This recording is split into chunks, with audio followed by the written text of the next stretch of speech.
আসসালামু আলাইকুম রহমতুল্লাহ। ভিন্ন রকম পাঠশালায় সকলকে স্বাগতম। আজকে আমরা বেফাকুলা মাদারিসিল আরাবিয়ার তৃতীয় শ্রেণীর বাংলা বইয়ের পৃষ্ঠা 39-এর সত্য মিথ্যা জানব। 1 নম্বরে এখানে বলা আছে সত্য হলে স, মিথ্যা হলে মি লেখ।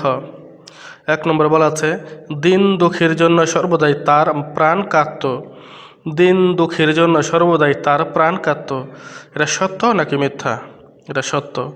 দিন দুঃখীর জন্য সর্বদাই তার প্রাণ কাঁদত, এটা সত্য। এখানে সত্য লিখে দিবে।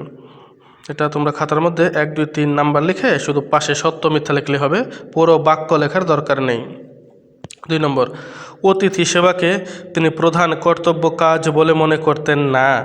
অতিথি সেবাকে তিনি প্রধান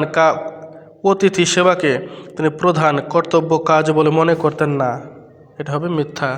এটা হবে মিথ্যা, কারণ অতিথি সেবাকে তিনি প্রধান কর্তব্য কাজ বলে মনে করতেন, তাই না? যে মনে করতেন, আর এখানে লেখছে করতেন না, তাহলে এই বাক্যটি হবে মিথ্যা। 3 নম্বর হযরত ফাতেমা রাদিয়াল্লাহু তাআলা আনহা পরপর 3 দিন 3 রাত কিছুই না খেয়ে কাটালেন। হযরত ফাতেমা রাদিয়াল্লাহু তাআলা আনহা পরপর 3 দিন 3 রাত কিছুই না খেয়ে কাটালেন। এটা সত্য। তোমরা শুধু নাম্বার দিয়ে সত্য মিথ্যা লিখে দিবে।